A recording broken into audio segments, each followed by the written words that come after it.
الباري المصور الغفار القهار الوهاب الرزاق الفتاح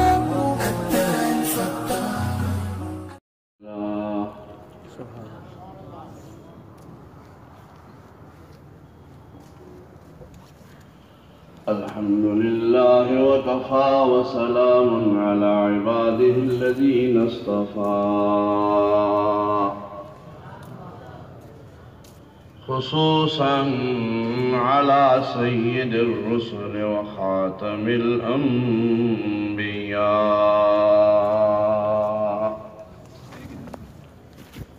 وعلى آله وصحبه نجوم الهدى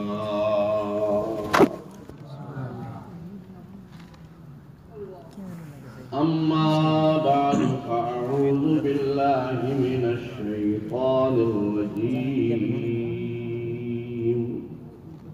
بسم الله الرحمن الرحيم يا أيها الذين آمنوا ادخلوا في السلم كافة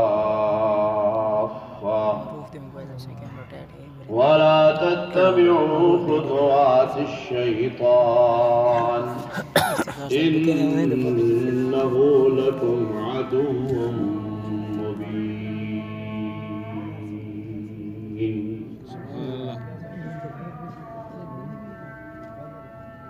عن عقبة بن عامر رضي الله تعالى عنه قال سألت من النجاة يا رسول الله قال كف عليك لسانك وليسعك بيتك وابك على خطيئتك أو كما قال رسول الله صلى الله تعالى عليه وسلم.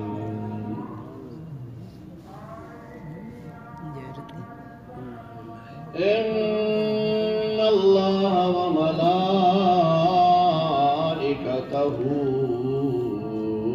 يصلون على النبي يا أيها الذين آمنوا صلوا عليه وسلموا تسليما. درود شریف پڑھ. اللهم صل على سيدنا ومولانا محمد وعلى آل سيدنا ومولانا محمد وبارك وسلم وصل عليه. سلموا يا قوم بل صلوا على صدر الأمين مصطفى ما جاء إلا رحمة للعالمين. سلام على خير الأنام وسيدي حبيب إله العالمين محمد بشير نذير هاشمي مكرم عطوف رؤوف من يسمى بأحمدی.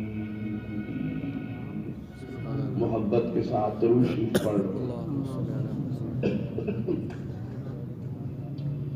اللهم صل على سيدنا ومولانا محمد وعلى آل سيدنا ومولانا محمد وبارك وسلم وصل عليه. میں آپ حضرات سے کہتا ہوں درود شریف پڑھو تو آپ کوئی بھی نہیں پڑھتے ہو. آپ کو میری بات سمجھ آتی ہے کہ نہیں آتی؟ جی نہیں. آپ میں جب کہتا ہوں تو آپ دل میں پڑھتے ہیں یا آہستہ پڑھتے ہیں؟ تو یہ تو بھائی آہستہ پڑھنا تو علامت ہے کہ آدمی شرماتا ہے. تو شرم تو آتی ہے جس وقت بندے کا نکاح ہوتا ہے، اس وقت بعد لوگ شرماتے ہیں کہ سیدھی اور اتنا اونچا کیا تھا جی قبول ہے کی خیال نہیں، اس لیے اونچا پڑھو درود شریف، شرمانے کی بات نہیں ہے، اس کا بہت بڑا اجر و ثواب ہوتا ہے، اور جتنا اونچا درود شریف پڑھیں گے انشاءاللہ اس کی بڑی برکتیں ہوں گی۔ بلند آواز سے پڑھو درود شریف۔ اللهم صل على سيدنا ومولانا محمد وعلى آل سيدنا ومولانا محمد وبارك وسلم وصل عليه۔ عرج النبي إلى السماء بلغ العلا بكماله، مثل الحبيب إذا أتى كشف الدجى بجماله، حي اللسان عن الثناء حسنت جميع خصاله، صلى عليه إلهنا صلوا عليه وآله۔ سبحان اللہ۔ اللهم صل على سيدنا ومولانا محمد وعلى آل سيدنا ومولانا محمد وبارك وسلم وصل عليه۔ مشتاق دیدار خدا بلغ العلا بکمالہ، واللیل مورخ والضحا کشف الدجى بجمالہ، محبوب درگہ کبریاء حسنت جمیع خصالہ، نامش محمد مصطفیٰ صلو علیہ وآلہ۔ درود شریف۔ اللہم صل علی سیدنا و مولانا محمد وعلا آل سیدنا و مولانا محمد وبارک وسلم وصل علیہ۔ دی روز در بستان سرا سب طوطیاں شیریں زباں کہتی تھی نعت مصطفیٰ، بلغ العلا بکمالہ۔ قمری بھی اپنے ذوق میں ڈالی تھی گردن طوق میں، کہتی تھی اپنے شوق میں کشف الدجى بجمالہ۔ بلبلیں سب سو بسو لیتی تھی ہر ایک گل کی بو، کہتی تھی باہم گفتگو حسنت جمیع خصالہ۔ چڑیوں کی سن کر چہچہے، چڑیوں کی سن کر چہچہے، آدم بھلا کیوں چپ رہے، مسلم بھلا کیوں چپ رہے، لازم ہے اس کو یوں کہے صلو علیہ وآلہ۔ درود شریف۔ اللہم صل علی سیدنا و مولانا محمد وعلا آل سیدنا و اصحاب سیدنا و مولانا محمد وبارک وسلم وصل علیہ۔ عن عقبة بن عامر رضی اللہ تعالی عنہ قال سألت من النجاة یا رسول اللہ، قال كف عليك لسانك وليسرك بيتك وابك على خطيئتك، أو كما قال رسول الله صلى الله تعالى عليه وسلم۔ يا رب صل وسلم دائما أبدا على حبيبك على نبيك على رسولك خير الخلق كلهم هو الحبيب الذي ترجى شفاعته لكل هول من الأهوال مقتحم وجاءت لدعوته الأشجار ساجدة تمشي إليه على ساق بلا قدم نفس الفداء لقبر أنت ساكنه فيه العفاف وفيه الجود والكرم سبحان اللہ۔ حضرات علماء کرام، میرے محترم دوستوں، بزرگوں اور عزیز طلباء، میں ایک بہت لمبا سفر کر کے آپ کے ہاں آیا ہوں۔ دعا فرمائے اللہ تعالیٰ میری اس حاضری کو قبول فرمائے۔ آمین۔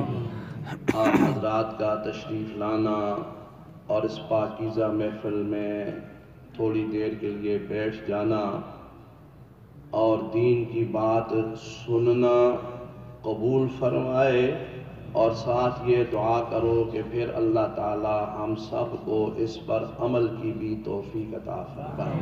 آمین۔ یہ بڑی مبارک محفل ہے، بڑی مبارک مجلس ہے۔ آپ صرف یہ اندازہ لگاؤ کہ جہاں اللہ کے کلام کا ختم ہو، اس کی تکمیل ہو، تو وہ کتنی مبارک مجلس ہوتی ہے۔ اور پھر یہاں ماشاءاللہ یہ 11-12 بچے ہیں، انہوں نے ایک دن میں، ایک گھنٹے میں یاد نہیں کیا۔ ان کی بہت بڑی محنت ہے، ان کی، ان کے والدین کی، ان کے اساتذہ کی۔ 2 سال 3 سال 4 سال تک بچہ پڑھتا ہے، پھر جا کر کے اس کا حفظ مکمل ہوتا ہے۔ تو آج جب ان کا یہ آخری سبق ہے اور یہ ان کی منزل کی تکمیل ہو رہی ہے، تو اللہ نے اس تقریب سعید میں مجھے بھی، آپ کو، سب کو اپنی رحمت کے ساتھ شامل فرما دیا۔ سارے کہو الحمدللہ، غور کے ساتھ کہو الحمدللہ۔ الحمدللہ۔ اس محفل کی، اس مجلس کی برکات کا حصول پوری طرح تب ہوگا جب آخر تک، دعا تک ہم اس میں شریک رہیں گے، دعا تک بیٹھیں گے تو انشاءاللہ اس مجلس کی ساری برکتیں نصیب ہوں گی۔ اللہ تعالی ہمیں دین، شریعت مطہرہ، کلام اللہ، کلام رسول اللہ سننے، سمجھنے اور عمل کرنے کی سعادت اللہ سب کو نصیب فرمائے۔ آمین۔ یہ بہت بڑی بات ہے کہ اللہ کا کلام آج مسلمان کے پاس محفوظ ہے۔ اللہ کا کلام فقط قرآن و مجید ہے۔ تورات، زبور، انجیل وہ کتابیں ہیں، وہ کتابیں ہیں، کلام نہیں۔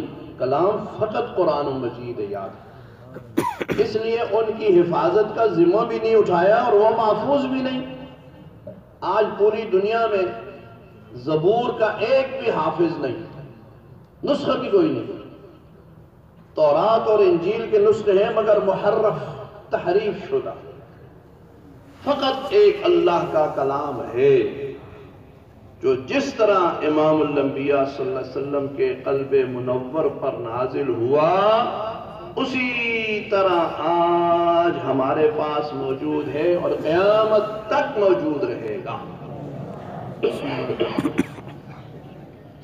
اس میں کوئی رد و بدل نہیں کر سکتا، اس لیے کہ یہ اللہ کا کلام ہے اور اللہ تعالیٰ نے خود اس کی حفاظت کا ذمہ اٹھایا۔ ایک قرآن مجید ہے جو مصاحف میں لکھا ہوا ہے نا، کتابوں میں لکھا ہے، اوراق پر لکھا ہوا ہے۔ اگر عالم اسباب میں خدا نخواستہ ایسی صورت پیدا ہو جائے کہ یہ سارے مصاحف، سارے قرآن و مجید تلف ہو جائیں، کوئی اٹھا لے ادھر ادھر کر دے، مسجدوں سے اٹھا لے، مراکز سے اٹھا لے، خانقاہوں سے اٹھا لے، گھروں سے تو خیر لوگوں نے نکال ہی دیا ہے۔ اللہ تعالیٰ ہمیں سمجھ نصیب فرمائے۔ آپ کے علاقے کی بات نہیں کرتا، آپ تو نیک لوگ ہیں، آپ کے گھروں میں ہوں گے، میں ویسے اپنے علاقے کی بات کرتا ہوں کہ پہلے گھروں کے اندر قرآن و مجید ہوتے تھے، اچھے خوبصورت غلاف ہوتے تھے، مائیں بہنیں پڑھتی تھیں، گھر کے بزرگ پڑھتے تھے، مگر اب وہ چیزیں ختم ہو گئی ہیں۔ مسجدوں میں لوگ محلے والے آ کے قرآن و مجید دے جاتے ہیں کہ مولوی صاحب لے لو، ساڑھے گھر پڑھنے والا کوئی نہیں، دادی پڑھ دی سی وہ مر گئی، نانی پڑھ دی سی وہ مر گئی، تے گھر ایویں قرآن و مجید پہ آئے، بے ادبی ہو رہی ہے، اے تسی مسجد وچ رکھ لو۔ لوگوں نے گھروں سے قرآن نکال دیا ہے۔ اللہ تعالی ہمیں اپنے کلام کے ساتھ سچی محبت اور عقیدت نصیب فرمائے۔ پہلے گھروں کے اندر تخت پوش ہوتے تھے، یا جو دیہاتی ماحول ہے وہاں پر سین میں بڑا سین ہوتا تھا، اس میں مٹی کی وہ ایک تھلی سی بنا دیتے تھے کہ اس پر مائیں بہنیں نماز پڑھتی تھیں۔ پتہ نہیں آپ کے ہاں یہ ہوتا تھا کہ نہیں ہوتا تھا؟ کیوں نہیں؟ ہاں ادھر اب میرے خیال وہ بھی ختم ہو گیا۔ اب مکان پکے ہو گئے، ایمان کچے ہو گئے۔ پہلے ایمان کچے تھے، مکان کچے تھے، ایمان پکے تھے۔ اب مکان پکے، ایمان کچے، ڈاواں ڈول ہو گئے۔ مسجدیں نماز کی جگہ نہیں ہے، بڑی بڑی کوٹھیوں میں جانے کا اتفاق ہوتا ہے نا، بڑے فخر سے بتاتے ہیں یہ جی ڈرائنگ روم، یہ سیٹنگ روم، یہ واش روم، یہ باتھ روم، یہ سٹور روم، یہ فلانا روم، یہ فلانا روم۔ پوچھو بھائی پریئر روم بھی ہے، پریئر روم جس میں عبادت کی جائے، کوئی 5-6 فٹ کی جگہ ایسی چھوڑی ہے جہاں صرف نماز پڑھی جائے۔ آپ نیک لوگ ہیں، ممکن ہے آپ نے اپنے گھروں میں یہ جگہ بنائی ہو، ورنہ اکثر لوگوں نے یہ چیزیں چھوڑ دی۔ تو لوگوں نے گھروں سے مصاحف کو نکال دیا۔ میں عرض یہ کر رہا تھا کہ اگر بھائی اسی طرح خدا نخواستہ پوری دنیا سے قرآن و مجید کے مصاحف اٹھا دیے جائیں تو کیا اللہ کا کلام ختم ہو جائے گا؟ جی کیوں؟ آپ اس چھوٹے سے بچے کو کھڑا کر دو، اس کو کہو بیٹا پڑھ، یہ 11 سال کا بچہ، 8 سال کا بچہ، 25 سال کا جوان، 70 سال کا بوڑھا، بلکہ 90 سال کا بھی بوڑھا، قرآن کا حافظ، آنکھوں والا نہیں تو اندھا، مرد نہیں تو عورت، وہ کہے کہ لگاؤ جی ٹیپ ریکارڈ لگاؤ، موبائل فٹ کرو، میں ابھی پڑھتا ہوں، وہ الحمد سے لے کے والناس تک پورا قرآن زبانی پڑھ دے گا۔ اس کلام کو کوئی مٹا سکتا ہے؟ یہ نہیں مٹا سکتا۔ ہمارے ہاں جو ہمارے استاد ہیں مدرسے ہمارے ہاں بھی، وہ قاری صاحب کا طریقہ یہ ہے کہ جو بچہ حفظ مکمل کر لیتا ہے نا، اس وقت تک قاری صاحب اس کو سند نہیں دیتے، آخری سبق اس کو نہیں پڑھنے دیتے جب تک وہ ایک دن میں پورا قرآن نہ سنائے۔ اور اس کا طریقہ یہ ہوتا ہے کہ اس کے والد کو، چچے کو، ماموں جو بھی رشتہ دار ہو، اس کو کہہ دیتے ہیں کہ بھائی فلاں دن آنا، صبح سویرے آ جانا مدرسے میں۔ تو صبح نماز کے ساتھ آ جاتے ہیں۔ اس دن قاری صاحب دوسرے طلباء کا سبق نہیں سنتے، دوسرے طلباء کے حوالے کر دیتے ہیں۔ اور اس حافظ سے کہتے ہیں پڑھو بیٹا. چنانچہ وہ شروع کرتا ہے سورۃ فاتحہ سے، الحمد سے شروع کرتا ہے، اور 8-9 گھنٹے میں زور سے پہلے پورا قرآن سنا دیتا ہے زبانی. پھر وہ کہتے ہیں شاباش بیٹا تو نے قرآن، اب تو حافظ ہو گیا. تو بھائی 8 گھنٹے میں جو سارا قرآن پھر لکھا دے، اس کو پھر سنا دے، اللہ کے اس کلام کو کوئی مٹا سکتا ہے؟ آج اگر مسلمان کے پاس عزت کی کوئی چیز ہے، مسلمان کے پاس دوسری قوموں کے سامنے چیلنج کرنے کی کوئی چیز ہے نا، یاد رکھو فقط کلام اللہ ہے اور کوئی چیز نہیں. پیسہ کافروں کے پاس بہت ہے، ٹیکنالوجی ان کے پاس بہت ہے، اسپتالیں ان کی اچھی ہیں، ساری چیزیں ان کی بہت اعلیٰ ہیں. ہم ان کا مقابلہ نہیں کر سکتے. اگر ہم ان کا کسی چیز میں مقابلہ کر سکتے ہیں کہ ہم سچے ہیں تم جھوٹے ہو، ہم حق پر ہیں تم باطل پر ہو، ہم صحیح ہیں تم غلط ہو. کیوں؟ ہمارے مذہب کی کتاب سچی، ہم اس کا حافظ پیش کر سکتے ہیں. الحمد سے لے کے والناس تک ہمارے مذہب کی کتاب ہمارے پاس موجود ہے. تم اپنے مذہب کی کتاب لے آؤ. کوئی اور لا سکتا ہے اپنے مذہب کی کتاب؟ نہیں. آسمانی مذہب ہونے کا دعویٰ 2 اور کرتے ہیں نا، یہودی اور عیسائی. ان کے مذہب کی کتاب دیکھ لیں. مسلمان کے پاس الحمدللہ یہ اللہ تعالیٰ کا بہت بڑا انعام ہے. اللہ تعالیٰ ہمیں اس کی قدر کرنے کی توفیق عطا فرمائے. اور پھر یہ سارا فیض، یہ ساری برکتیں، رحمتیں دینی مدارس کی ہیں. یاد رکھنا، یہ بچے آپ کے سامنے بیٹھے ہیں، انہوں نے کہاں یاد کیا ہے؟ بولو. مدرسے میں. یہ مدرسے سے حافظ میں. آپ جب نماز کے لیے آتے ہیں مسجد میں، آپ کے سامنے امام صاحب کھڑے ہوتے ہیں، آپ کہتے ہیں پیچھے اس امام صاحب کے. وہ امام صاحب کہاں کا پڑا ہوا ہے؟ مدرسے کا. ابا فوت ہو گیا، اماں فوت ہو گئی، جنازہ رکھا گیا، آپ کس کو کہتے ہو کہ آؤ جی جنازہ پڑھاؤ؟ جی مولوی صاحب کو کہتے ہو نا. استاد جی کو مولوی صاحب کو کہتے ہو کہ مولوی صاحب استاد جی. یہ کس مدرسے کے، یہ کس کے پڑھے ہوئے؟ مدرسے کے پڑھے ہوئے. بیٹے کا نکاح ہوتا ہے، بیٹی کا نکاح ہوتا ہے، ساری جان برات سارے اکٹھے ہیں. اب کیا کس کو بلاتے ہیں؟ کسی کونسلر کو بلاتے ہیں، کسی چیئرمین کو بلاتے ہیں، کسی SHO کو بلاتے ہیں، کسی ڈاکٹر کو بلاتے ہیں، کسی انجینئر کو بلاتے ہیں. مولوی صاحب کو، مولوی صاحب کو لے آؤ جی نکاح پڑھائے. مولوی صاحب آ جاتے ہیں. یہ مولوی صاحب کہاں کے پڑھے ہوئے ہیں؟ مدرسوں. یہ سارا فیض مدرسوں کا یاد ہے. اور یہ دین ہماری ہر وقت کی ضرورت ہے. بھئی آپ کو میری بات سمجھ آ رہی ہے؟ جی جی آ رہی. یہ جو ہمارا دین ہے نا، یہ ہماری ہر وقت کی ضرورت ہے. ہر وقت کی. کیوں؟ ہمیں ہر وقت ضرورت ہے کہ اس وقت ہمارا دین ہمیں کیا کہتا ہے. بس یہی میں عرض کرتا ہوں اسی وقت میں جو آپ میرے سامنے بیٹھے ہیں، میں آپ کے سامنے بیٹھا ہوں. اس وقت میں بول رہا ہوں، آپ سن رہے ہیں. ہمارا دین کیا کہتا ہے؟ مجھے میرا دین کہتا ہے مولوی صاحب صحیح سے بات کرنا، ڈنڈی نہ مارنا، حق بات کرنا، غلط نہ کرنا. یہ میرا دین مجھے کہہ رہا ہے. ورنہ الجم یوم القیامت من لجام النار، قیامت کے دن پھر جہنم کی لگام ڈالی جائے گی. میرا دین مجھے یہ کہتا ہے. اور آپ کو کیا کہتا ہے؟ ادب سے، احترام سے بیٹھ کے سننا، عمل کی نیت سے سننا. دین ہمارا اس وقت رہنمائی کر رہا ہے کہ نہیں کر رہا؟ جب ہم یہاں سے اٹھ جائیں گے پھر ہمارا دین ہمیں بتاتا ہے کہ کس طریقے پر اٹھو، کیا کرو. نماز کا وقت ہے، نماز پڑھو. گھر جانا ہے تو راستے کی کس طرف چلو، گھر میں جا کر کے کیا کرو، رات سونے سے پہلے کیا.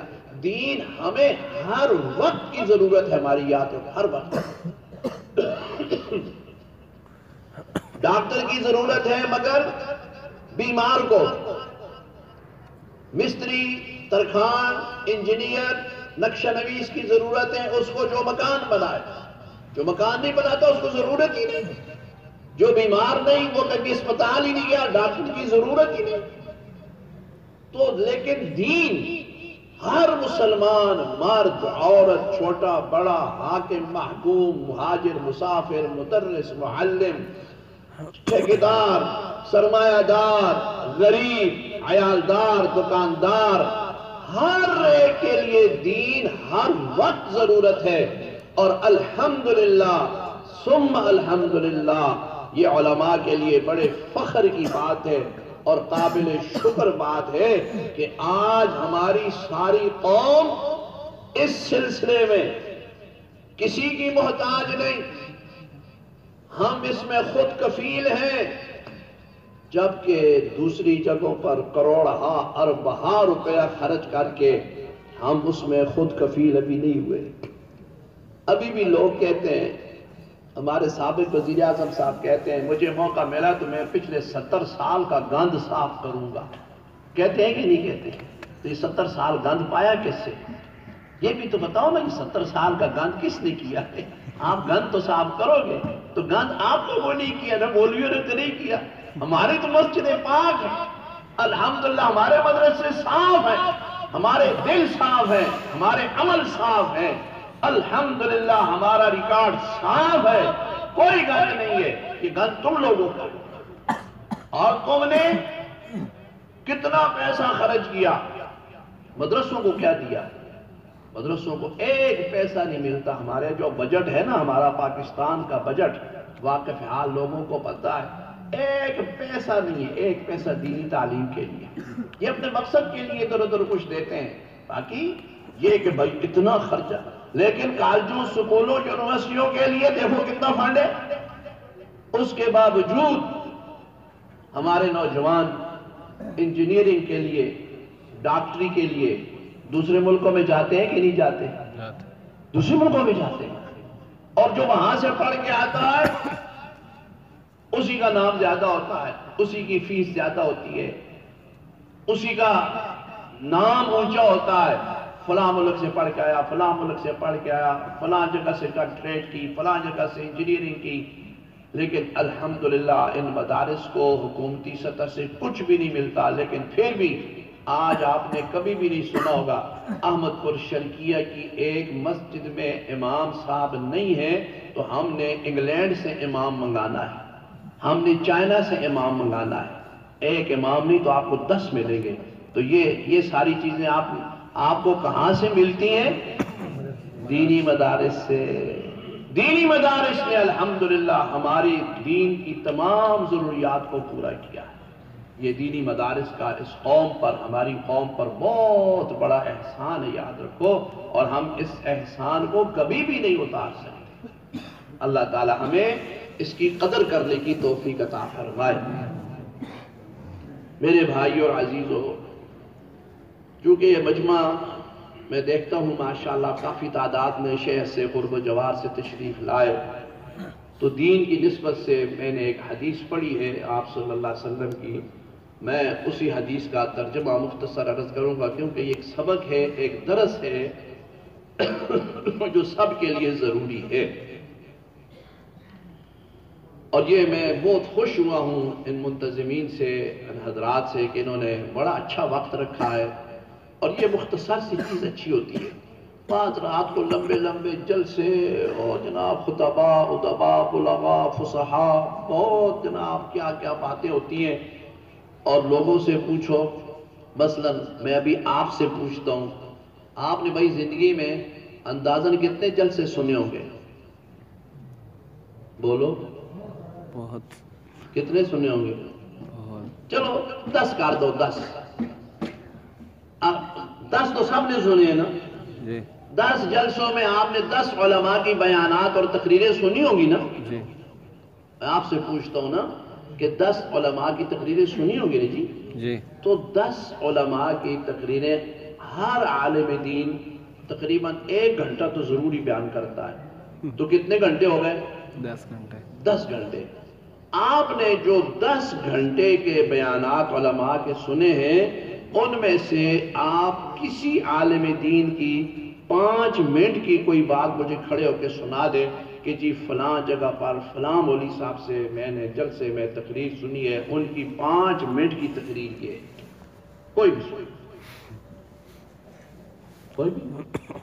مجھے پتہ ہے، کسی کو بھی نہیں پتہ، اس لیے کہ میں نے یہ کئی سینکڑوں جگہ میں نے پوچھا ہے، تو بھائی پھر اس جلسے کا اس بیان کا کیا فائدہ ہے کہ ہمیں پتہ ہی کچھ نہیں کہ کیا ہوا. ہاں اتنا پتہ ہوتا ہے صبح تبصرہ ہوتا ہے اوہ جناب مولوی صاحب تے کمال کر دیتی جی بس ادھر تے ادھر یہ تے وہ نعرے تے نعرہ بجنا یا تے زندہ باد ہاتھ ہو تے بس بڑے خوش ہو جاتے. نماز ہی صبح کوئی نہیں چاہے فجر کی نماز صبح کی نماز ہی غائب ہو گئی. تو ان چیزوں سے کوئی فائدہ نہیں ہے. بہت اچھا کیا انہوں نے معتمم صاحب نے اور جتنے منتظمین اللہ سب کو جزائے خیر دے. یہ بہت اچھا ہوتا ہے مختصر وقت ہو مختصر بات ہو کام کی بات ہو سنانے والا درد دل سے سنائے سننے والے صدق دل سے سنے عمل کی نیت سے سنے اس کا بہت بڑا فائدہ ہوتا ہے. تو بھائی سب سے اچھا آواز یہ یاد رکھو سب سے اچھا بیان سب سے اچھا آواز سرکار دو عالم صلی اللہ علیہ وسلم کا ہے. حضور نے جو فرمایا حضور کے واز سے بڑھ کر کے واز کسی کا نہیں ہو سکتا ہے. آپ صلی اللہ علیہ وسلم سے صحابی پوچھتے ہیں عقبہ بن عامر رضی اللہ تعالی عنہ سألت من نجات یا رسول اللہ صلی اللہ علیہ وسلم حضور نجات کامل نجات کس چیز میں. یہ صحابہ کا امت پر بہت بڑا احسان ہے یار. امت صحابہ کا احسان اتار نہیں سکتی بہت بڑا احسان ہے. صحابہ کرام نے دین پوچھا بھی دین سنا بھی دین کو سمجھا بھی اور آگے امت تک بھی پہنچایا جس وجہ سے ہم مسلمان ہیں. یہ تو صحابہ کرام کی محنت ہے.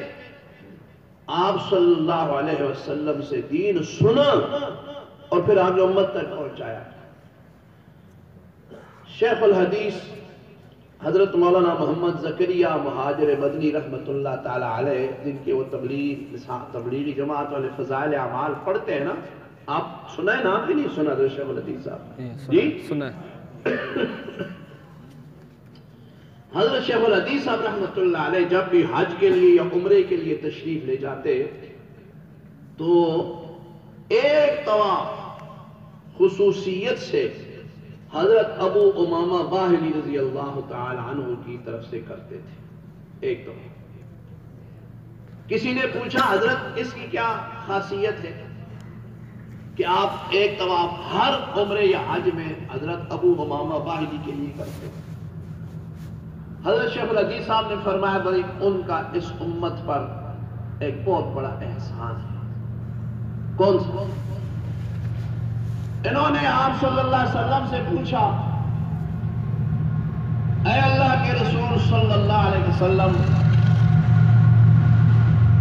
آپ تو اللہ کے رسول ہیں آپ تو اللہ تعالیٰ سے دعائیں مانگتے ہیں اور آپ کو دعا مانگنا بھی آتا ہے طریقہ بھی ہے سلیقہ بھی ہے پتہ بھی ہے.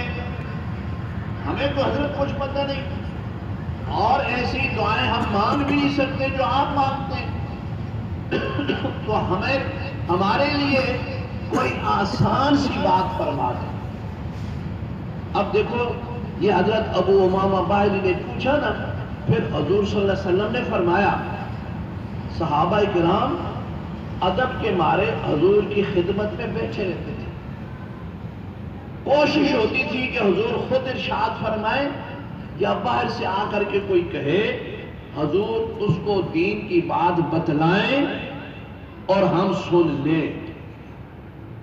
یہ صحابہ کرام جو ہر وقت حاضر باش تھے نا حضور کے دربار نبوت کے ان کے یہ خواہش ہوتی تھی. اس لیے علماء جانتے ہیں حدیث جبریل ہے حضرت عمر فاروق رضی اللہ تعالی فرماتے ہیں نحن بینما عند رسول اللہ صلی اللہ علیہ وسلم ذات یوم اذ طلع علینا رجل شدید بیاد الثیاب شدید سواد الشعر لا يرى عليه اثر السفر ولا يعرفه منا احد حتى جلس الى النبي صلى الله عليه وسلم فاسند ركبتيه الى ركبتيه ووضع كفيه على فخذيه وقال يا محمد صلی اللہ علیہ وسلم اخبرنی عن الاسلام. لمبی حدیث ہے. حضرت عمر فاروق فرماتے ہیں ہم حضور کی خدمت میں بیٹھے تھے اچانک ایک آدمی نمودار ہوا. اچانک بال بہت زیادہ سفید، کپڑے بہت زیادہ سیاہ، بال بہت زیادہ سیاہ، کپڑے بہت زیادہ سفید، سفر کا اثر بھی کوئی نہیں، ہم میں سے اس کو کوئی جانتا بھی نہیں، سیدھا حضور کی خدمت میں بیٹھ گیا، اسلام کے بارے میں پوچھا، ایمان کے بارے میں پوچھا، احسان کے بارے میں پوچھا، قیامت علامات قیامت کے بارے میں پوچھا، حضور اس کو جواب دیتے رہے، پھر وہ چلا گیا، فانطلقا، فرمایا پھر وہ چلا گیا، فلبثت ملیا، سیدنا عمر فاروق فرماتے رضی اللہ تعالیٰ عنہ میں غور و فکر میں ڈوب گیا، میں حیران پریشان، یا اللہ یہ کیا ماجرا ہے، کون تھا، کہاں سے آیا، کیسے سوال کیے اور چلا بھی گیا۔ آپ صلی اللہ علیہ وسلم نے جب مجھے دیکھا، ثم قال لی یا عمر، قول سبحان اللہ، سبحان اللہ۔ دیکھو حضرت عمر، یہ نام کتنا مبارک نام ہے، جو حضور کے ہونٹوں سے نکلا اور محبت کے ساتھ نکلا، وہ نام پیارا ہے کہ نہیں پیارا؟ بے شک۔ آپ صلی اللہ علیہ وسلم کے ہونٹوں، ثم قال لی یا عمر، حضور نے مجھے فرمایا اے عمر۔ یہ صحابہ بڑے محبت والے تھے، صحابہ محبت والے تھے، پھر امام الانبیاء بھی تو وفا والے ہیں جی، حضور سے بڑھ کے وفادار کون ہو سکتا ہے؟ بے شک۔ سیدنا عمر فاروق رضی اللہ تعالی عنہ عمرہ کرنے جا رہے ہیں، حضور کی خدمت میں حاضر ہوئے، عرض کیا حضور میں عمرہ کرنے جا رہا ہوں، اجازت فرمائیں، دعا فرمائیں۔ آپ صلی اللہ علیہ وسلم نے فرمایا عمر جاؤ، لیکن اشرکنا فی دعائک یا اخی ولا تنسنا، اے میرے پیارے بھیا، یا اخی، اے پیارے بھیا، پیار سے، چھوٹا بھائی ہو نا اور بڑا لاڈلا ہو، لوڈا، لاڈلا، محبت والا، تو بڑا سو کیا کہتا ہے، وہ میرے پیارے بھیا۔ حضور نے اس یا اخی، یا اخی نہیں فرمایا، یا اخی، یہ عربی والے سمجھتے ہیں کہ یا اخی کا کیا مطلب ہے، یا اخی، اے میرے پیارے بھیا، اشرکنا فی دعائک، ہمیں بھی اپنی دعا میں یاد رکھنا، ولا تنسنا، ارے پیارے بھیا ہمیں بھول نہ جانا۔ حضور نے فرمایا صلی اللہ علیہ وسلم، بتاؤ عمر کا مقام ہے کہ نہیں مقام؟ سیدنا عمر فاروق رضی اللہ تعالیٰ عنہ فرماتے ہیں حضور کے اس فرمانے سے مجھے زندگی میں یہ دوسری خوشی نصیب ہوئی۔ پہلی خوشی اس وقت ملی جب میں حضور کا غلام بنا، میں نے آپ صلی اللہ علیہ وسلم پر ایمان لایا، کلمہ پڑھا، ایک خوشی اس وقت ملی، اور دوسری خوشی مجھے اس وقت نصیب ہوئی جب امام الانبیاء صلی اللہ علیہ وسلم نے بڑی رحمت کے ساتھ، بڑی محبت کے ساتھ فرمایا اشرکنا فی دعائک یا اخی ولا تنسنا، ہمیں اپنی دعاؤں میں یاد رکھنا اے میرے پیارے بھیا، اور ہمیں بھول نہ جانا۔ صحابہ بڑے محبت والے تھے جی، اور حضور نے بھی وفا کی حد کا چھوڑا۔ جب مکہ فتح ہوا نا، حضور تو تشریف 8 سال کے بعد مکہ فتح ہو گیا، 10,000 کا لشکر جرار جان نثار حضور کے ساتھ صلی اللہ علیہ وسلم کے۔ اب صحابہ کرام کے ذہن میں یہ تھا انصار کے کہ پتہ نہیں اب 8 سال کے بعد حضور نے مکہ فتح کر لیا، واپس مدینہ شریف جائیں گے کہ نہیں جائیں گے، کیونکہ وہ تو حضور تو ہجرت کر کے گئے تھے نا، اصل جگہ تو حضور کی مکہ مکرمہ، پیدائش یہاں کی، 53 سال زندگی کے حضور نے مکہ میں گزارے، 53 سال، اور اللہ کا گھر، ایک نماز پڑھو تو لاکھ نماز کا ثواب ملتا ہے۔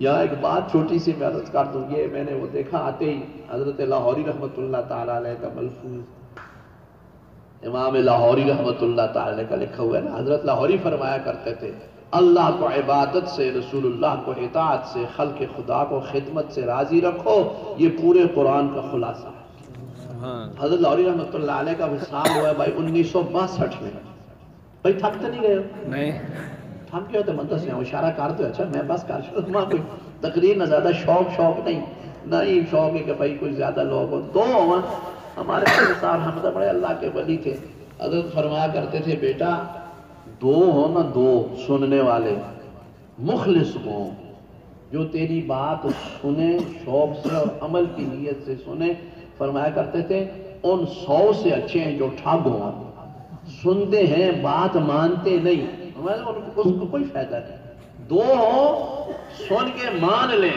وہ زیادہ بہتر ہوتا ہے۔ تو اس لیے ہم نے کبھی اس چیز کی طرف توجہ نہیں کی، 2 ہوں کہ 4 ہوں، 100 ہوں کہ 1000 ہوں، جو بات اللہ تعالیٰ ذہن میں ڈال دیتے ہیں وہ میں عرض کر دیا کرتا ہوں، اللہ قبول فرمائے۔ تو حضرت لاہوری رحمۃ اللہ علیہ 1962 میں حضرت کا وصال ہوا، اس سے پہلے آپ 14 دفعہ حرمین کی زیارت کر کے آتے، سن 62 سے پہلے آپ اندازہ لگاؤ، اس وقت فون جاتا تھا بھائی آج کے لیے، سن 62 سے پہلے 14 دفعہ حضرت لاہوری رحمۃ اللہ علیہ کو اللہ نے حرمین کی حاضری نصیب فرمائی۔ فرماتے ہیں کہ ایک دفعہ میں مکہ مکرمہ سے مدینہ طیبہ جا رہا تھا،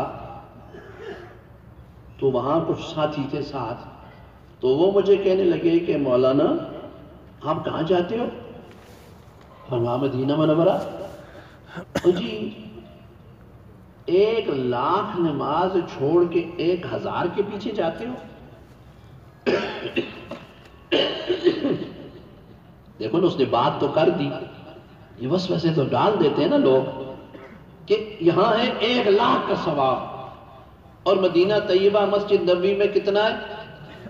1,000 کا بھی ہے، 50 کا بھی ہے، 1,000 کا فرما صلاۃ فی مسجدی ھذا خیر من 1000 صلاۃ فیما سوا الا المسجد الحرام۔ حضور کی مسجد کے ماتھے پر آج بھی حدیث چمک رہی ہے، 1,000 کا بھی ہے، 50,000 کا بھی ہے۔ ایک نماز مکہ کی جس میں 1,00,000 کا ثواب ہے، اس کو چھوڑ کر کے 1,000 کے لیے آپ جاتے ہیں۔ حضرت لاہوری رحمۃ اللہ علیہ فرماتے ہیں جب اس نے بات کی نا تو یکدم میرے ذہن میں ایک پریشانی سے بن گئی، وہ کہ واقعی بھائی ادھر تو 1,00,000 ہے ادھر 1,000 ہے، لیکن فوراً اللہ نے دستگیری کی۔ جو عاشق صادق ہوتے ہیں نا، جو سچی محبت والے ہوتے ہیں، اللہ تعالیٰ ان کی رہنمائی کر دیتے ہیں۔ حضرت فرماتے ہیں فوراً اللہ نے میرے ذہن میں ڈالا، میں نے ان سے کہا کہ یہ تمہیں کس نے بتایا ہے کہ وہاں 1 نماز پڑھو تو 1000 کا اور یہاں 1 پڑھو تو 1,00,000 کا ثواب ملتا ہے، یہ بتایا کس نے؟ یہ تمہیں کس نے بتایا؟ تو کہنے لگے یہ تو حضور صلی اللہ علیہ وسلم نے بتایا۔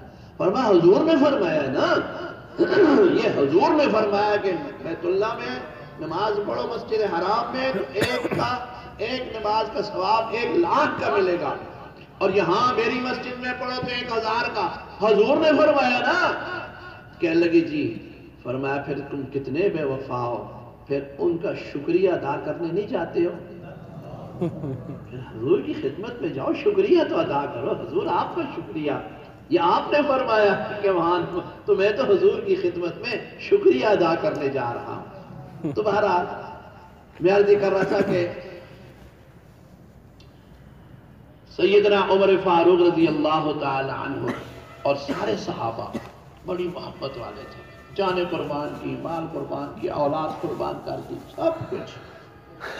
تو آپ صلی اللہ علیہ وسلم جب مکہ مکرمہ آئے، فاتحانہ داخل ہوئے، اب ان کے ذہن میں عجیب باتیں تھیں، سوچتے تھے کہ ممکن ہے حضور ادھر ہی رہ جائیں، واپس نہ جائیں، آخر حضور کا مولد ہے، مسکن ہے، 53 سال یہاں گزارے۔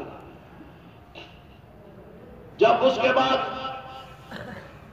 غزوہ حنین ہوا، بنو حوازن کی بہت بکریاں، وہ اجڑ کے اجڑ، ریوڑ کے ریوڑ، بہت کچھ ملا، وہ سب آپ نے مکے والوں میں تقسیم کر دیا، اس لیے کہ اس دن بھی اذا جاء نصر اللہ والفتح ورأیت الناس يدخلون فی دین اللہ افواجا، 10,000 کی تعداد میں مکہ مکرمہ میں وہ لوگ اس دن اسلام میں داخل ہوئے تھے۔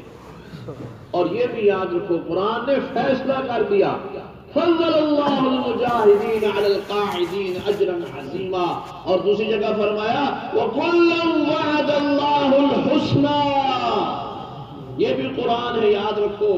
فرمایا جنہوں نے فتح مکہ سے پہلے اسلام قبول کیا یا فتح مکہ کے بعد اسلام قبول کیا، وَكُلًّا وَعَدَ اللَّهُ الْحُسْنَى، اللہ نے سب کے ساتھ حسنہ کا وعدہ کیا. یہ سب وہ ہیں رضی اللہ عنہم ورضوا عنہ.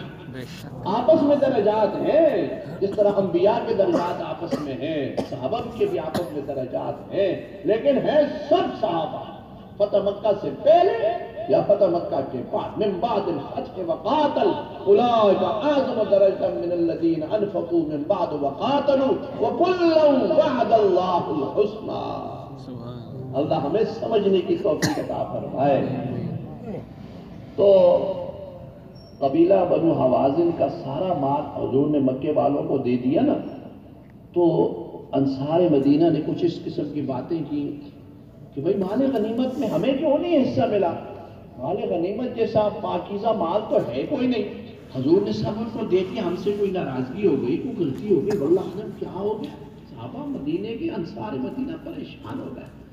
اور صلی اللہ علیہ وسلم کو اطلاع ہوئی، آپ نے بلایا، فرمایا تم نے یہ بات کی یہ حضور کی؟ صحابہ تو سچے تھے نا، سچے کہ جی کی. آپ صلی اللہ علیہ وسلم نے فرمایا اے انصار مدینہ، کیا تمہیں یہ پسند نہیں کہ آج بھیڑ اور بکریاں، آج دنیا کا مال غنیمت سارے کا سارا مکے والے لے جائیں، اور اے انصار مدینہ تم جب واپس مدینے جاؤ تو اللہ کے رسول کو ساتھ لے جاؤ. تمہیں یہ بات پسند ہے کہ نہیں؟ صحابہ کی چیخیں نکل گئیں، کہنے لگے رضینا رضینا، حضور ہم اس پر راضی ہیں، ہمیں اور کچھ بھی نہیں چاہیے، آپ ہمارے ساتھ آ جائیں تو ہمیں کوئی چیز نہیں چاہیے. فرمایا مدینہ المدینہ مہاجری وفیہا مضجعی ومنہا مبعثی، مدینہ میری ہجرت کی جگہ ہے، مدینہ میں ڈیرا لگاؤں گا، قیامت تک مدینے میں رہوں گا. حقیق علی امتی یکرم الجیرانی، مدینہ انت تابا طیبا طیبا متابا للطیب رائحتک الی یوم القیامہ. مدینہ تیرا نام تابا ہے، طیبا ہے، طیبا ہے، متابا ہے، قیامت تک تیری ہواؤں میں میری وجہ سے جنت کی خوشبو مہکتی رہے گی. فرمایا جو کوئی تم میں سے یہ کر سکتا ہو کہ وہ مدینے میں آ کر کے مرے، چاہیے کہ وہ مدینے میں آ کر کے فوت ہو، قیامت کے دن سب سے پہلے میں مدینے والوں کی شفاعت کروں گا. آخر کوئی بات تو تھی کہ سیدنا عمر فاروق دعا کرتے تھے، اللہم ارزقنی شہادتا فی سبیلک واجعل موتی فی بلد حبیبک محمد. سارے کہو صلی اللہ علیہ وسلم. اے اللہ مجھے بسترے کی موت سے بچا، شہادت کی موت نصیب فرما، اور کفن دفن بھی اپنے محبوب کے شہر مدینہ منورہ کا نصیب فرما. حضرت عمر کی دعا ہوتی تھی تو کوئی بات تو تھی نا وہاں دفن ہونے میں، جو حضرت عمر یہ دعا کرتے تھے. تو صحابہ کرام سارے محبت والے تھے، بڑی محبت والے، اور حضور نے بھی وفا کی حد کا نہ چھوڑی. سعد بن ابی وقاص رضی اللہ تعالیٰ عنہ، یہ 10 مبشرہ میں سے 10 وہ صحابی ہیں جن کا نام لے کے حضور نے فرمایا یہ جنتی ہیں. ابو بکر فی الجنہ، عمر فی الجنہ، عثمان فی الجنہ، علی فی الجنہ، طلحہ فی الجنہ، زبیر فی الجنہ، عبد الرحمن بن عوف فی الجنہ، سعید بن زید فی الجنہ، سعد بن ابی وقاص فی الجنہ، ابو عبیدہ بن الجراح فی الجنہ. 10 کا نام لے کے فرمایا کہ یہ جنتی ہیں، اور باقی سب صحابہ جنتی ہیں رضوان اللہ علیہم اجمعین. سعد بن ابی وقاص رضی اللہ تعالیٰ عنہ حضور کے رشتے میں ماموں لگتے ہیں، ماموں. سبحان اللہ، عجیب تذکرہ ہے صحابہ کا. ایک دن تشریف لا رہے تھے نا، حضور بیٹھے تھے، ادھر سے سعد بن ابی وقاص آ رہے تھے، صحابہ کرام بیٹھے. حضور نے فرمایا صلی اللہ علیہ وسلم، اے میرے صحابہ، تم میں سے کسی کا ایسا ماموں ہے؟ اگر کسی کا ماموں ہے تو مجھے دکھلاؤ نا، جیسا میرا ماموں ہے سعد بن ابی وقاص. اور سارے صحابہ سمجھو، اللہ تعالیٰ سب کو ادب کی توفیق عطا فرمائے، بے ادبی سے گستاخی سے بچو. سارے صحابہ جب حضور سے بات کرتے تھے نا، خطاب کرتے تھے تو کیا کہتے تھے؟ فداک ابی و امی، اے حضور میری ماں باپ آپ پر قربان ہو جائے، میری ماں بھی قربان ہو جائے آپ کے قدموں پر، میرا باپ بھی قربان۔ اس کے بعد بات کرتے تھے فدیناک آبانا و امہاتنا، حضور ہمارے ماں باپ قربان ہو جائے آپ پر۔ ایسی محبت تھی، سارے صحابہ حضور کو اس طرح کہتے تھے۔ اور غزوہ احد میں جب ہر طرف سے کافروں کا ہجوم ہو گیا تھا، حضرت سعد بن ابی وقاص تیر چلا رہے تھے بڑی تیزی سے۔ اب جو آپ نے دیکھا ہو نا تیر کمان، تو ایک تیر نیچے سے اٹھا کے اس میں ڈال کے پھر اس کو چلاتے ہیں، تو اس طرح تیر مارتے ہیں۔ تو اب چاروں طرف سے کافروں کا ہجوم ہو گیا، مشکل وقت ہو گیا، تو آپ صلی اللہ علیہ وسلم اپنے دست شفقت سے خود تیر اٹھا کر کے سعد بن ابی وقاص کو دے رہے تھے، اور حضرت سعد ایسے تیر اس کمان میں ڈال کے ایسے ایسے مار کے ادھر ایسے ایسے کافروں کو پیچھے ہٹا رہے تھے کہ میرے محبوب صلی اللہ علیہ وسلم کو کوئی تکلیف نہ پہنچے۔ اور آپ صلی اللہ علیہ وسلم کیا فرما رہے تھے؟ ارم یا سعد فداک ابی و امی، ایسا تیر چلا آج، ایسا تیر چلا، میں تجھ سے اتنا خوش ہوں، میں تجھے دعا دے رہا ہوں، ارم یا سعد فداک ابی و امی، سعد تیر چلا تجھ پہ محمد کے ماں باپ قربان ہو جائے۔ سبحان، سعد کو حضور نے فرمایا، سارے صحابہ حضور کو کہتے تھے، حضور صلی اللہ علیہ وسلم حضرت سعد کو فرما رہے، ارم یا سعد فداک ابی و امی۔ تو یہ درمیان میں باتیں آ گئی، میں کون سی بات کر رہا تھا؟ اب تمہارے حافظے کا امتحان ہے، 10 منٹ۔ حدیث جبریل،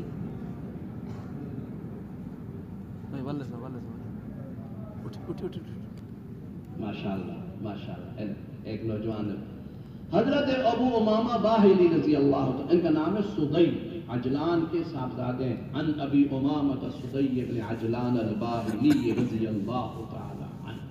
سبحان اللہ۔ انہوں نے آپ صلی اللہ علیہ وسلم سے پوچھا، حضور آپ تو اتنی دعائیں کر لیتے ہیں، ہمیں نہیں آتی، ہمیں کچھ پتہ ہے نا؟ تو آپ صلی اللہ علیہ وسلم نے کیا فرمایا؟ فرمایا یہ دعا پڑھ لیا کر، اللہم انی اسألک من خیر ما سألک منہ نبیک سیدنا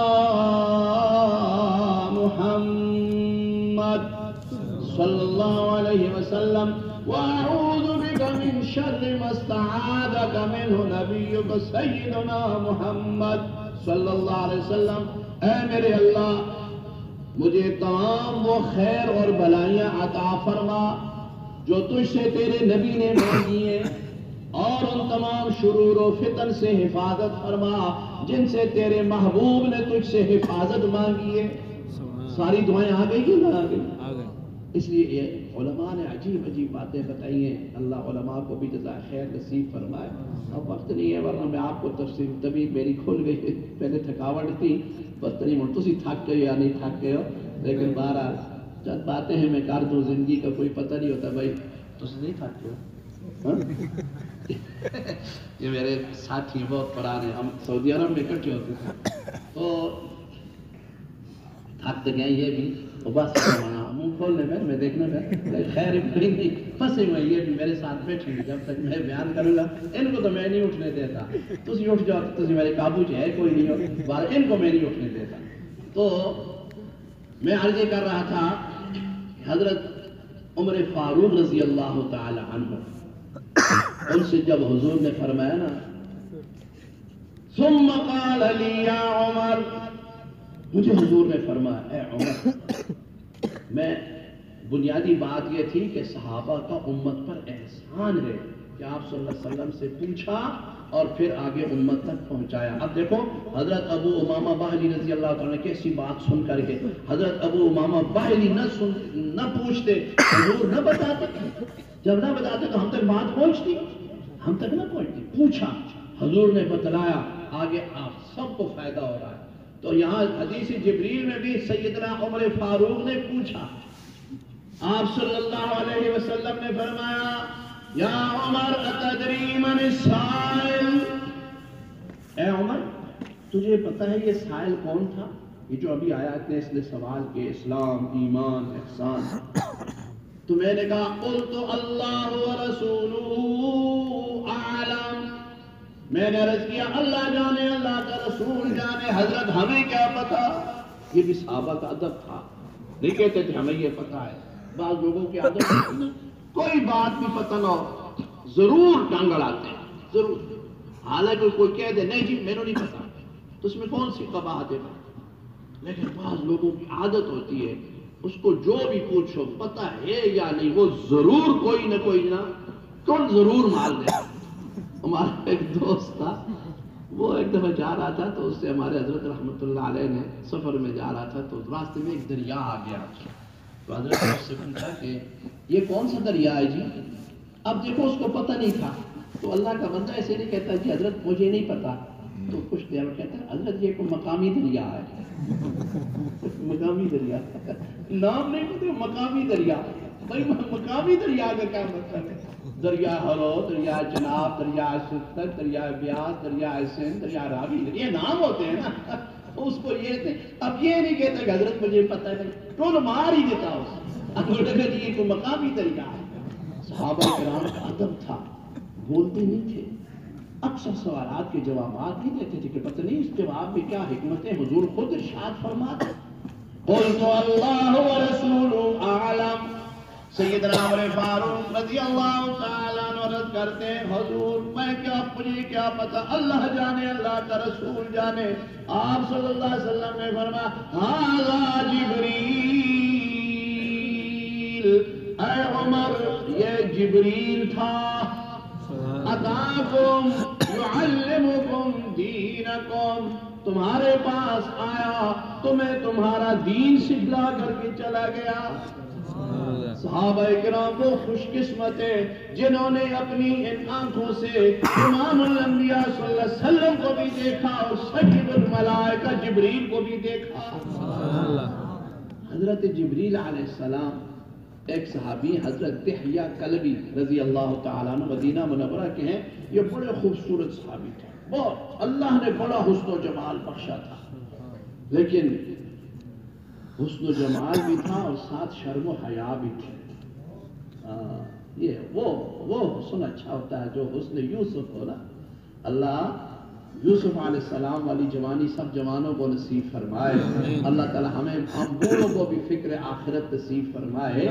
حضرت دحیہ بہت خوبصورت تھے، علماء سمجھتے ہیں، پتہ ہے اللہ نے بڑا حسن دیا تھا، مدینہ منورہ کے رہنے والے تھے، لیکن روایات میں آتا ہے کہ جب آپ گھر سے باہر نکلتے تھے نا تو پردہ کر لیتے تھے، ایسے چہرے پر پردہ ڈال لیتے تھے۔ تو کسی نے پوچھا دحیہ یہ کیا کرتے ہو؟ فرمایا اللہ نے مجھے حسن و جمال دیا ہے، اللہ نے خوبصورت بنایا ہے، مدینہ منورہ ہے، حضور کا شہر ہے، مجھے حیا آتی ہے کوئی عورت مجھے دیکھ کر فتنے میں مبتلا نہ ہو جائے، اس لیے میں خود پردہ کر لیتا ہوں۔ یہ بات تو ہوتی ہی نہیں۔ تو آپ اکثر جبریل علیہ السلام انسانی شکل میں وہ حضرت دحیہ کی شکل میں آیا کرتے تھے، اکثر حضرت دحیہ کی جب انسانی شکل میں حضرت جبریل آتے نا تو حضرت دحیہ کلبی رضی اللہ تعالیٰ کی شکل میں آتے تھے، اور حضرت دحیہ کلبی رضی اللہ تعالیٰ کی عادت تھی کہ آپ کے جیب میں اس وقت کے مطابق یہ ٹافیاں اور مچھیاں اور ریوڑیاں وغیرہ یہ میٹھی چیزیں تو نا گولیاں یہ پڑی رہتی تھی، تو آپ بچوں کو دیتے رہتے تھے۔ بعض بزرگان جیسے ہمارے امام الہدا جانشین حضرت لاہوری مولانا عبید اللہ انور رحمۃ اللہ تعالیٰ علیہ کی بھی عادت تھی، ہمیشہ ان کے جیب میں ٹافی ہوتی تھی، چھوٹے بچوں کو دیتے رہتے تھے۔ اب یہ ہمارے ڈاکٹر عبدالرزاق سکندر صاحب ہیں نا کراچی والے، ان کے جیب میں بھی ٹافیاں ہوتی ہیں، وہ بھی بچوں کو دیتے رہتے اکثر جگہ۔ تو حضرت دحیہ کلبی رضی اللہ تعالیٰ عنہ کی جیب میں ٹافیاں ہوتی تھی۔ تو ایک دن آپ صلی اللہ علیہ وسلم کے پاس بیٹھے، حسنین آ گئے، حسن اور حسین جنت کے جوانوں کے سردار، حضور کے پھول صلی اللہ علیہ وسلم رضی اللہ تعالی عنہما، وہ کھیلتے کھیلتے مسجد میں آئے نا چھوٹے چھوٹے، تو دیکھا کہ دحیہ حضور کی خدمت میں بیٹھے، تو بے تکلفی سے آ کے فوراً ان کی جیب میں ہاتھ ڈال دیا، دیکھا تو جیب میں ٹافیاں کوئی نہیں تھی، تو بچے تھے نا ذرا پریشان سے ہو گئے کہ آج دحیہ کی جیب میں کچھ بھی نہیں، تو حضور نے تبسم فرمایا اور فرمایا اے میرے بچوں یہ دحیہ نہیں ہے جبریل ہے،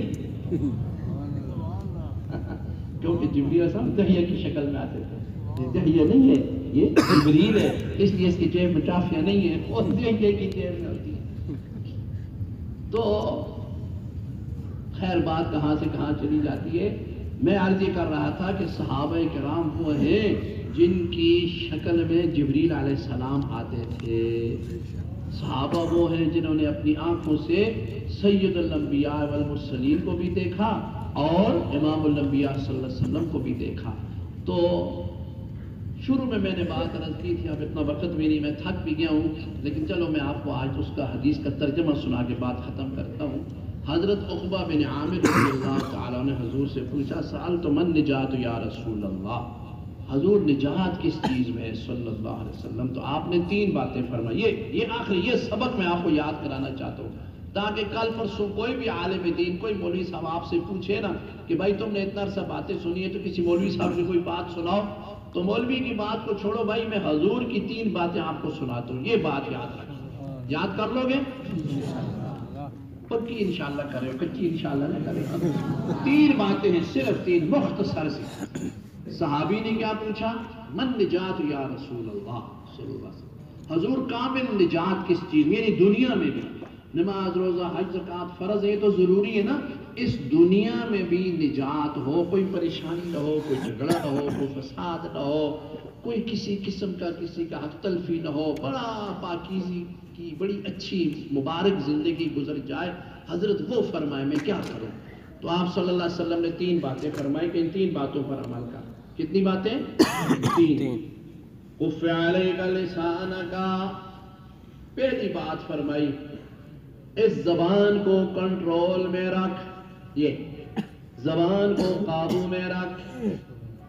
اب آپ اندازہ لگا لو، آپ تو خیر نیک لوگ ہیں ماشاءاللہ، آپ تو زبان سے کوئی غلط بات نہیں نکالتے ہوں گے۔ ویسے میں عرض کرتا ہوں آج کل جتنے جھگڑے لڑائیاں ہوتی ہیں یہ سب زبان کی وجہ سے ہوتی ہیں کہ نہیں ہوتی؟ سب زبان کی وجہ سے، گھروں میں لڑائیاں، گھروں میں جھگڑے، فساد، میاں بیوی کے آپس میں جھگڑے، بیوی کو میاں کی بات اچھی نہیں لگتی، خاوند کو بیوی کی بات اچھی نہیں لگتی، بات پر لڑائیاں، بیٹے کو باپ کی بات اچھی نہیں لگتی، باپ کو بیٹے کہتا ہے میرا دل کرتا ہے جی میں ایسا دیکھا ہی نہیں، یہ میری بیوی ایسی ہے، میں کہنا میں اس کو گھروں ہی کٹ دینا، تو وہ بھی کہتی ہے کہ میرا خاوند ایسا، میں ایسا دیکھنی ہے تو میں نے اگ لگ جاتی ہے۔ گھروں میں لڑائیاں ہوتی ہیں نا، بڑے بڑے تماشے ہوتے ہیں، یہ ساری زبان کی وجہ سے، زبان کی وجہ سے۔ آپ کو میں ایک چھوٹا بستی میں سنا ہوا، ایک عورت آئی کہ جی حضرت گھر میں بہت پریشانی ہے، 2 باتیں خامد کرتا ہے، 2 میں کرتی ہوں، لڑائی شروع ہو جاتی ہے، بار کٹائی شروع ہو جاتی ہے، بچوں پر اثر پڑتا ہے، کوئی ایسا کام کرو، کوئی ایسا تعویذ دو کہ میرے خامد کی زبان بندی ہو جائے، وہ بولے نہیں۔ پانی دم کر کے دیا کہ بی بی یہ پانی ہے، اس کو تم جا کے گھر میں فریج میں سنبھال کے رکھ لو، جب دیکھو نا تمہارے خاوند کے ساتھ کوئی گڑبڑ شروع ہوئی تو جلدی سے اس بوتل سے نا بسم اللہ الرحمن الرحیم، بسم اللہ الرحمن الرحیم، بسم اللہ الرحمن 3 دفعہ پڑھ کے نا ایک گھونٹ بھر کے منہ میں رکھ لو، پھر دیکھو تمہارے خاوند کا کیا حال ہوتا ہے، ایسا اثر ہوگا نا اس پر، یہ بڑا زبردست پانی میں نے دم کر دیا، جاؤ۔ وہ جی کچھ عرصے بات آئی، بڑی مٹھائی کی ڈبے شبے، شیرینی، تحفے، الحمدللہ حضرت میرے گھر میں تو ایسا امن ہو گیا، کوئی لڑائی نہیں، جھگڑا نہیں، سب ٹھیک ٹھاک ہو گیا۔ لیکن جب بات ہوتی تھی میں فوراً منہ میں پانی ڈال کے تو خاوند تھوڑی دیر بک بکا کر کے چپ ہو جاتا تھا، اب تو بالکل ٹھیک ہو گیا۔ تو کیا آپ نے دم کیا کیا تھا؟ اس کو کہا بی بی دم تے خالی بسم اللہ ہی پڑھی، تیرا منہ بند کیتا ہے، تیرا منہ بند کیتا ہے۔ بھائی جب اس کے منہ میں پانی تھا وہ تو نہیں بولتی تھی نا، کیونکہ بولے تو اس کے منہ سے پانی گرتا تھا، تو وہ منہ میں پانی بھر کے چپ کر کے بیٹھ جاتی تھی۔ تو اس کو کہتا ہے تو ایجی ہے، دو چار باتیں کر کے چپ کر جاتا کہ یہ تو اللہ میاں نہیں گاؤں میں کوئی بولنی ہی نہیں، بات ہی نہیں کرتی، تو وہ تھوڑا سا کہیں گے چپ کر، بھائی دیوار کو گالیاں کر نکالو، اس لاٹھی کو کتنی گالیاں دو گے؟ آخر آدمی چپ کر جاتا ہے کہ بھائی یہ تو آدمی سے نہیں بولنا، تو ایک نہ بولے نا، اس زبان کو ٹھپی دے دے، اس زبان کو قابو میں رکھے، گھریلو حالات ٹھیک ہو جاتے ہیں، گلی محلے کے حالات ٹھیک ہو جاتے ہیں۔ آخر امام الانبیاء صلی اللہ علیہ وسلم نے ویسے نہیں فرمایا کہ کف علیک لسانک، ویسے فرمایا حضور نے، بڑی حکمت ہے اس میں۔ چھوٹی سی بات ہوتی ہے، آدمی آگے جا رہا ہے، آپ پیچھے جا رہے ہیں، ذرا سی کو بات ہو گئی، اس نے مڑ کے دیکھا، اوے کی کیا یہ اور کوئی نہیں تیرے نہ نہیں، جا جا جا جا کم کر، اوے میں تیرا یہ لڑائی شروع کی، بس دو دوست کھڑے تھے نا، تو سامنے سے کوئی آ رہا تھا، تو ایک دوست دوسرے سے کہتا ہے کہ میں اس کے ساتھ لڑ پڑوں، اس نے کہا کیسے لڑو گے؟ اس نے کہا بس وہ میرا کام ہے لیکن تم چھڑانا صحیح، جو کہ زیادہ لڑائی نہیں اچھی۔ اس نے کہا اچھا، وہ جب اس کے قریب آیا تو اس نے کہا السلام علیکم، تو کہتا ہے وعلیکم السلام، گل سنی بھائی گل سنی جی، اور کتنے بھائی ہو؟ اسی جی 4 بھائی ہیں، اور تھی 5 ہو جائے تم میرا کی کر لینا سی، اے بندے کا پتر لانا کیونکہ میں کہ جناب میں نے اس کو سمجھانا تھا کہ اتنی سی بات پر بندہ لڑ جاتا، ہر ایک لڑائی جیب میں رکھی ہوئی ہے، کوئی دیر نہیں، جھگڑے فساد گھر کے باہر کے، یہ سارا کیوں ہے؟ آج زبان قابو میں نہیں۔ اگر ہم اپنی زبان کو آج قابو میں کر لیں نا، آج ہمارے 99% جھگڑے ختم ہو سکتے ہیں۔ بھائی ادھر احمد پور شرقیہ میں آپ کے یہاں کچہری ہے، کچہری ہے کچہری، کل ذرا جانا نا، کسی اپنے وکیل دوست سے کہنا جی ذرا ریکارڈ ڈھونڈو گنگوں کے کتنے مقدمے، گنگے کے، آپ کو گنگے کا ایک مقدمہ بھی نہیں ملے گا، کیونکہ گنگے کی زبان نہیں، وہ بولتا ہی نہیں، لڑائی کوئی نہیں۔ ہاں کوئی جائیداد کا ہو یا کسی نے گنگے کو پھنسا دیا ہو تو وہ ایک الگ بات ہے، کسی زبان والے گنگیاں پھنسا دے تو وہ ایک الگ بات ہے، مگر نہ گنگا آپس میں نہیں لڑتا کیونکہ اس کی زبان ہی کوئی۔ تو آج اگر ہم اپنی زبان کو کنٹرول میں رکھیں نا جی، ہمارے کئی مسئلے حل ہو سکتے ہیں۔ تو پہلی بات نجات کے لیے حضور نے کیا فرمائی؟ سارے بولو، یہ آپ سب کے لیے سبق ہے، یہ یاد کرو۔ پہلی بات کیا فرمائی؟ زبان کو کنٹرول میں قابو میں رکھو۔ دوسری بات فرمائی وَلْيَسَوْكَ بَيْتُكَ، تجھے تیرا گھر کافی ہو، بلا شدید ضرورت گھر سے باہر نہ نکل ورنہ پریشان ہو جائے۔ اپنے گھر میں رہو، کام ہے تو ضرور جاؤ، مدرسے جاؤ، مسجد جاؤ، دفتر جاؤ، دکان پر جاؤ، کاروبار کے لیے جاؤ، کام ہے تو جاؤ، کام نہیں اپنے گھر میں رہو، اپنے گھر کا کام کاج کرو، صفائی کرو، ستھرائی کرو، ہزاروں کام ہوتے ہیں، گھر میں کام کرو۔ اگر اپنے گھر میں دل نہیں لگتا، اللہ کے گھر میں آ جاؤ، مسجد میں آ جاؤ، قرآن پڑھو، تلاوت کرو، ذکر اذکار کرو، نمازیں پڑھو، قضا نمازیں لوٹاؤ، نفل پڑھو، تھوڑے کام ہیں کرنے کے، بلا شدید ضرورت گھر سے باہر نہ نکل۔ عموماً ہم نے سنا نا، کوئی بندہ کہتا ہے او بھائی تیری ٹانگ ٹوٹ گئی، کی ہو گیا؟ بس ہی گھر بیٹھا سا، آرام ہے، نال کام بھی کوئی نہیں سی، اور ویسے ہی میں باہر نکلا، میں کہا چلو ذرا منڈی چکر لائیے، دیکھی منڈی تکتی کہ چھٹی ہے، منڈی دا کی حال ہے۔ بس آگے جا رہا سی، اچانک ادھر موٹر سائیکل لگایا اور میری ٹکر ماری، میری ٹانگ پاندی کی 6 مہینے سے پلستر چڑھ گیا اور میں منجی تے پیا نہ جانا تو کچھ بھی نہ ہوتا۔ تو بھائی کیوں کیسے باہر؟ میں سمجھانے کے لیے عرض کرتا ہوں کہ نبی رحمت صلی اللہ علیہ وسلم نے فرمایا تو ویسے نہیں فرمایا۔ فرمایا وَلْيَسَعْكَ بَيْتُكَ، تجھے اپنا گھر کافی ہو، بلا شدید ضرورت گھر سے باہر نہ جاؤ۔ کتنی باتیں ہو گئی؟ 2۔ تیسری بات فرمائی وَابْكِ عَلَىٰ خَطِيَّتِكَ، اے میرا امتیا کبھی کبھی اپنے گناہوں کو یاد کر کے رویا بھی کر، گناہوں کو یاد کر کے رویا کر۔ یہ 40-50 سال کی زندگی کدھر چلی گئی؟ کہاں گزار دی یہ زندگی؟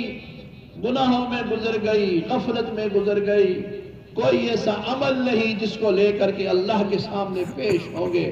فرمایا کبھی کبھی اپنی زندگی کو، اپنے گناہوں کو یاد کر کے رویا کر۔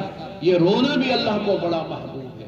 زبان کو قابو میں رکھ، گھر سے بغیر ضرورت باہر نہ جا، اور تیسرا اپنے گناہوں کو یاد کر کے کبھی کبھی 2 آنسو بہا لیا کر، اللہ تعالیٰ تجھے دنیا آخرت میں نجات عطا فرمائیں گے، اور دنیا کے اندر بھی اللہ تعالیٰ ہر پریشانی سے بچائیں گے۔ اللہ تعالیٰ میرے ٹوٹے پھوٹے جملوں کو قبول فرمائے۔ اللہ تعالیٰ آپ حضرات کا دیر تک تشریف رکھنا بھی اپنی جناب میں قبول و منظور فرمائے۔ وآخر دعوانا ان الحمدللہ رب العالمین۔